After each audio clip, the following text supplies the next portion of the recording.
Good day, everybody. Good morning, good afternoon, and good evening.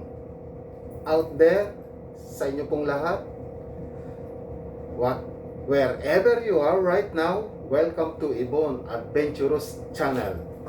I'm John, personal cook of Miss Ibon. Nag-request po siya ng ulam.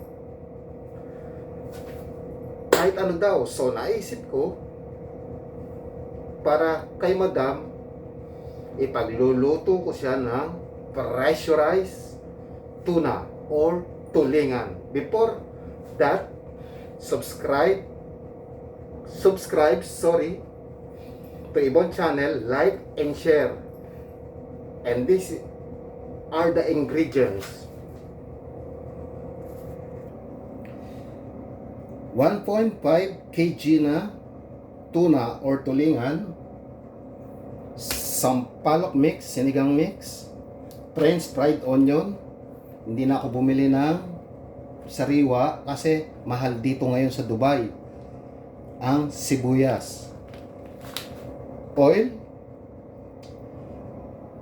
black pepper, oyster sauce,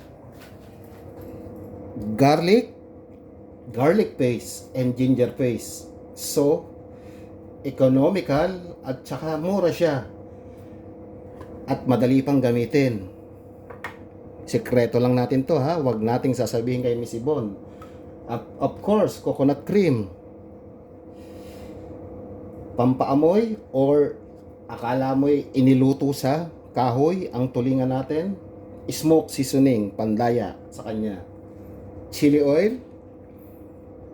Optional, spice or barbecue, and Himalayan salt, pink salt, pressurized cooking pot, at of course water. So malinis na to, lalayan ko muna siya ng salt. That's it, that one.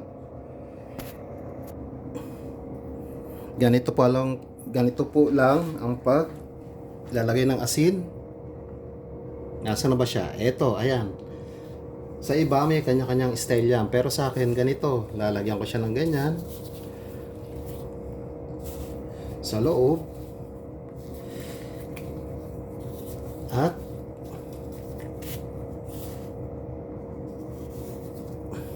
ipepress ko siya. Ganito lang po.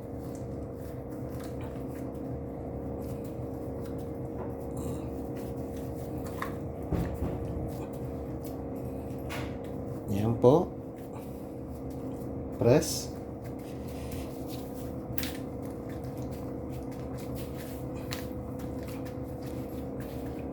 That's it. So, I will proceed to the other fish, then I will back to you later. So ayan na po siya ngayon. Now,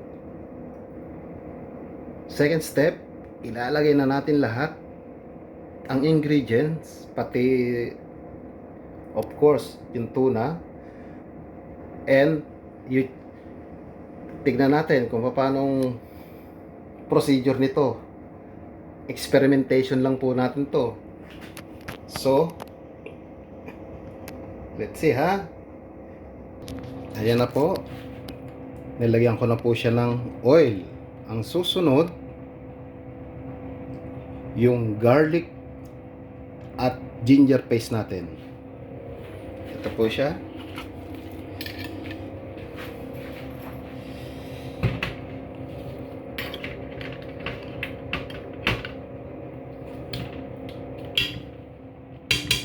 Isa,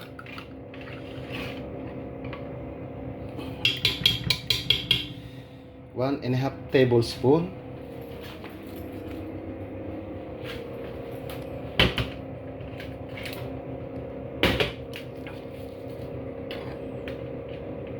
and ginger 1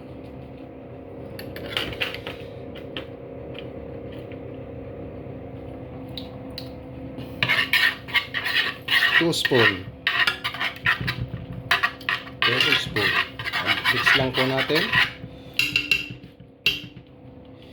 Mix lang po natin siya.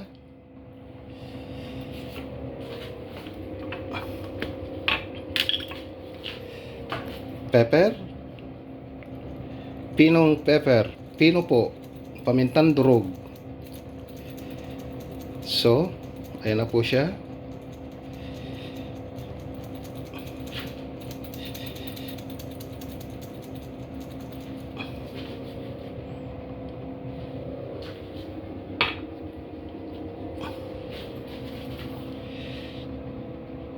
Chili oil. Yung oil lang po kasi masyado na pong maanghang siya pag nilagyan po natin ng chili sa ilalim. Yung oil lang ang gagamitin natin. Papagdagdag din ng oil. At merong konting spices. Ayan po. Yan po ang base ng ating tulingan. At yung to nakatago dito, mamaya yan sa ibabaw natin ilalagay. Yan po, medyo makalat na po, pasensya na po. At ilalagay ko na ang ating tuna. Medyo balik na rin, ikot-ikot ng ganyan. Isa, dalawa,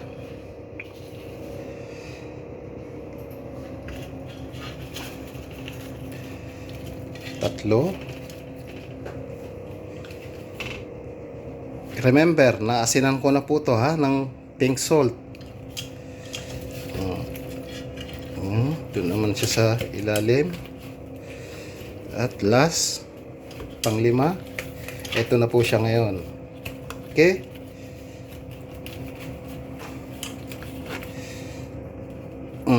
Ano ang kulang? Siyempre, ayun, si Mama Sita. Ito na lang po binili ko, imbis na sariwang sampalok, medyo meron naman ito, papakahirap pa ako, di ba? Ganon din naman, may asim din naman siya. So, hiwain ko lang muna to.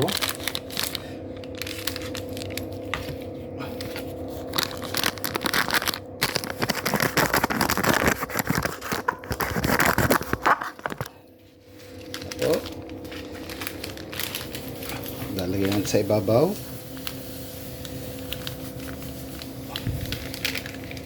Isang buo po. Isang pakete, 1 packet.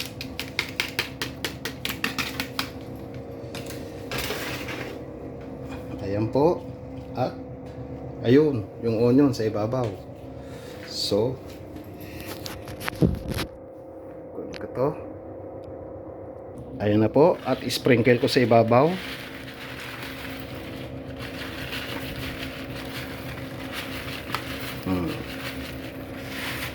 Dyan po. Ayan po. Then, lalagyan po natin ng oyster sauce. Ito po. Oyster natin. May natira pa akong konti dito. At syempre, busin muna natin to. Sayang naman kung gagamit tayo ng bago, meron pa naman. Ayan po siya. At lalagyan po natin ng water, tubig.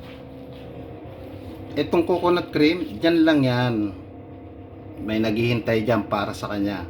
Makikita nyo later on, pag naluto na yung pressurized natin, tuturo ko sa inyo paano mapapalinamnam yung pressurized tuna natin sa pamamagitan ng coconut cream.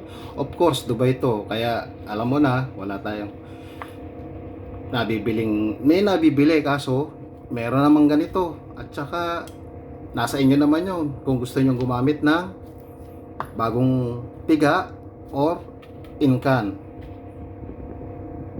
So, lalagyan na po natin ng tubig. Ang tubig po nito, level lang po sa kanya. na nakalubog ang ating isda. Tama na po yan. So, alin pa ang kulang? Yung smoke, salt seasoning, spices barbecue. Mamaya yung tatlo na yan. So, isasarado ko na to at isasalang na natin sa apoy. Ayan na po. Binuksan ko na po sa high heat. Pero, pag yan oras na sumingaw, hihinaan natin. So, that's it ha. So guys, see you on next vlog. Abangan ng part 2. At ipo-continue ko to kasi may gagawin pa po ako. So, pasensya na po sa bitin na video. Pero sa next vlog, itutuloy ko to. So, subscribe, like, and share. Maraming salamat po. See you on next vlog.